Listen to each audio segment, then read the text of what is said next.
Welcome to యూఐటీవీ. Kerala రాష్ట్రంలో రాజకీయాలు రసవత్రంగా మారుతున్నాయి.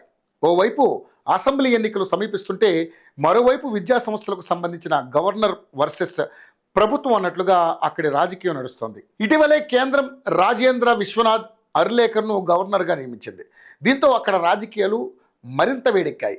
గవర్నర్ బీజేపీ పార్టీకి చెందిన వారు కావడంతో ప్రభుత్వానికి గవర్నర్కు అస్సలు పడడం లేదని ప్రచారం జరుగుతోంది.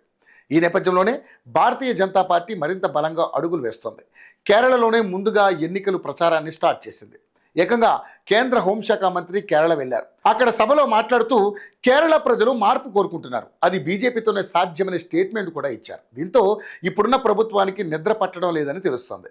బీజేపీ వేస్తున్న వ్యూహాత్మక అడుగులు పార్టీని మరింత బలోపేతం చేస్తున్నాయి. గత ఏడాది ఈ ఏడాదికి తేడా చూసుకున్నట్లయితే క్రిస్టియన్ల ఓట్ బ్యాంక్ కూడా కమలం వైపుకు జేకూడుతున్న పరిస్థితి ఉంది.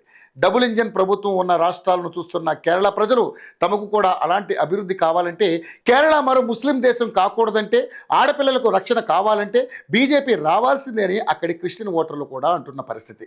ఈ క్రమంలో బీజేపీ పార్టీ ఇతర పార్టీల్లో అవినీతి మచ్చలేని నాయకులను బీజేపీలో చేర్చుకునేందుకు సిద్ధమవుతోంది. మంచి ఓటు బ్యాంకు ఉన్న నాయకులపై ఫోకస్ పెట్టింది. అంతేకాకుండా మేనిఫెస్టో కూడా సిద్ధం చేస్తుంది. గత ఎన్నికల్లో బీజేపీ తమను గెలిపిస్తే ప్రతి కుటుంబానికి ఉపాధిని ఇస్తామంది.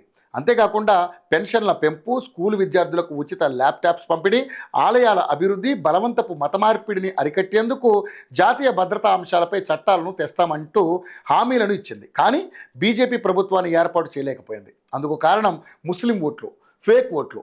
ఇక్కడ ఇతర దేశాల నుంచి వచ్చిన ముస్లింలు కూడా ఉన్నారు. వీళ్ల అండతోనే రాష్ట్రంలో దశాబ్దాలుగా ఎల్డీఎఫ్, యూడీఎఫ్ ఆధిపత్యం కొనసాగుతోంది.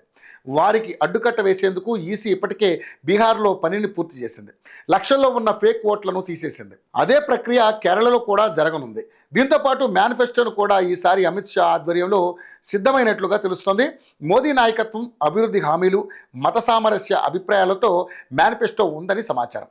వాటిని ప్రజల్లోకి ఎలా తీసుకెళ్లాలనే దానిపై ఇప్పటికే కేరళ బీజేపీ నాయకులకు అమిత్ షా వర్చువల్ మీటింగ్స్లో తెలియజేశారు. ముఖ్యంగా మహిళా సంక్షేమం, భద్రతపై బీజేపీ ఫోకస్ చేసినట్లుగా తెలుస్తోంది. వాటిని అస్త్రాలుగా మార్చుకోనుంది. హామీలతో పాటుగా ప్రస్తుత ప్రభుత్వం చేస్తున్న అరాచకాలను కూడా ప్రజలకు వివరించనుంది. ఇప్పటికే చాలా వరకు Hindu, Christian vote bank BJP వైపు వచ్చేసాయని సర్వేలు చెబుతున్నాయి. ఇప్పుడున్న సమయంలోనే మరింత వేగంగా బీజేపీ ప్రజల్లోకి వెళితే మాత్రం ఈసారి కేరళలో బీజేపీ పాగా వేయడం ఖాయంగా కనిపిస్తుంది.